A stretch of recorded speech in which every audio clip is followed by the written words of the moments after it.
Hello mga kumarites, it's me again, Mami Loy. Ano nga ba magandang gawin dito sa ating inihaw na bangus? Ininit ko nga lang pala to sa microwave at iniulam nga ng aking anak kaninang tanghali. At dahil gusto ko nga i-upgrade ang lasa nito ay nakaisip nga ako ng magandang gawin. Napaka-plain naman kasi kung inihaw lang. Kaya naman ito na nga, hinimay ko na nga itong inihaw na bangus. At kailangan nga natin tanggalin yung mga tinik-tinik niyan. Yun nga lang talaga ang mahirap kapag ang ulam mo nga ay bangus, napakaraming tinik. Naisip nyo na rin ba kung ano nga ba ang gagawin ko nga dito sa inihaw na bangus? Ito nga lang din talaga yung matagal ditong gawin dahil nga kailangan mo pa talagang tanggalan ng mga tinik-tinik. Syempre ayaw naman nating matinik kaya naman kahit ano pang dami niyan ay tatanggalin natin. First time ko nga lang din palang gagawin itong recipe na ito. Kalimitan talaga kapag ka naglalagay nga kami ng tirang ulam sa rep ay minsan hindi na nga nakakain. Kaya naman bago pa nga ito hindi magalaw ay gagawa na nga natin ng paraan para makain. At ayan, after 2 years nga ay natanggalan na nga natin ng tinik itong bangus. Char. At for the first time nga ay ngayon ko nga lang gagamitin itong cast iron na bigay nga sa akin ni Kyle. Dahil tingin ko nga ay perfect nga ito para sa ating gagawing recipe. Siguro naman ay alam nyo na nga kung ano yung gagawin kong recipe kaya naman naghanda na nga ako ng sibuyas, siling green at siling labuyo. Pero syempre para hindi na nga magtagal, imamagic na nga natin yan at ayan, hiwa-hiwa na nga itong ating ingredients. At syempre gagamit nga tayo ng butter dito para mas masarap. Kaya naman pag nag-grocery nga ako, idala-dalawa na nga yung butter na binibili ko. At in fairness, mabilis nga talaga mag-init itong cast iron. Nagisa nga pala ako ng sibuyas dyan at inilagay ko na nga itong hinimay kong bangus. Yung isang buong bangus nga nakatamtaman nga lang ang laki parang marami-rami na nga rin. At habang hinahalo ko nga to nakakakita pa nga ako ng mga tinik-tinik kaya naman tinatanggal ko. At syempre maglalagay na nga tayo ng mayonnaise at itong nor seasoning nga lang ang ating ilalagay na pampalasa. Ayun na nga lang din na magtansya sa lasa at pakiwari ko nga ay kulang pa nga ito sa mayonnaise kaya naman dinagdagan ko nga ulit. Ang gusto ko nga kasi sa sisig ay yung medyo madami ang mayonnaise. At nung tinikman ko nga ay kulang pa nga sa lasa kaya dinagdagan ko ulit ng nor seasoning. Wala talaga akong ibang nilagay na pampalasa dyan kundi nor seasoning lang at saka mayonnaise. Pagkatapos naman nun ay inilagay ko na nga yung mga sibuyas at saka yung mga sili. Pag magigisa nga pala kayo ay magtitira nga kayo ng sibuyas. Dahil masarap talaga pagka maraming lahok na sibuyas ang ating sisig. At naglagay pa nga ako ng konting nor seasoning at nung tinikman ko nga ay okay na nga yung lasa. Syempre hindi mawawala sa sisig natin ay itong itlog. At ayan, hindi naman tayo nakain ng hilaw na itlog kaya naman ang ginawa ko nga inantay ko nga maluto ito sa ating cast iron. At nung maluto-luto na nga ay binasag ko na nga yung pula at inihalo ko na nga dito sa ating sisig. Lumabas nga yung aking anak at naamoy nga niya. Sabi nga daw niya ay ang bango daw. At for the first time nga ay first time ko nga magluto dito sa cast iron na bigay sa akin. Maganda pala itong paglutuan. Yun nga lang talaga ay napakabigat gamitin. At dahil first time nga natin magluto dito sa cast iron ay mukhang mawiwili nga tayo magluto ulit dito. At ayan, luto na nga itong ating sisig at nilagyan ko nga lang ng pampaganda sa ibabaw. At okay na nga to at pwede na nga tayong kumain. Inihayin ko na nga dito sa lamesa at kakain na nga kaming dalawa ng aking anak. At syempre wala pa nga dito ang aking asawa at nasa galaan pa. At yung asawa ko ngayon ay hindi nga mapirmi sa bahay. Laging nasa galaan nga pala yun. Hala mo naman lagi ay may tinatagpong chicks. Ilang chicks nga din pala yung tinatagpo nun at iba't iba nga ang kulay. O alam nyo na siguro kung ano yung chicks ang tinutukoy ko. Dahil mas mahal pa nga nun yun kesa sa akin. Kulang na nga lang ay sipingan nga sa pagtulog. At in fairness nga naman dito sa aking niluto nagustuhan nga ng aking anak. Magluto nga daw ako nito sa birthday niya kahit pa daw malayo pa. First time din lang niya kasi nakakain ng ganitong sisig. Aba at nag-request pa na sa susunod nga daw ay manok naman daw yung aking gamitin. At mukhang sarap na sarap nga siya sa pagkain kaya naman sumandok na nga rin ako ng aking kanin. Kaya pala mga kumarites hindi rin ako nagpapawala ng nor seasoning dahil nga ito nga yung nagsisilbing pampalasa sa ating kanin. Pag tuyo-tuyo nga yung ating kanin or wala nga tayong sabaw ay ito nga yung aming nilalagay. At in fairness masarap nga itong ating bangus na sisig kaya naman nagpunta nga ako sa tindahan para nga kumuha ng soft drinks. Minsan lang naman ako mag soft drinks mga kumarites pagka nagaganahan nga ako sa pagkain. Masarap kasi yung pagkatapos mong kumain ay didighay ka. At ito nga ang aking anak ay hindi ko na nga pinayagang mag soft drinks dahil kumain na nga siya ng chichirya kanina. Kaya naman sabi ko nga sa kanya ay magtubig na laang siya. At dahil napasarap nga ang kanyang kain ay nagpahingi pa nga ng kanin.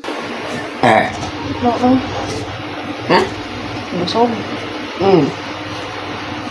Pag may natira dito, bukas ulam.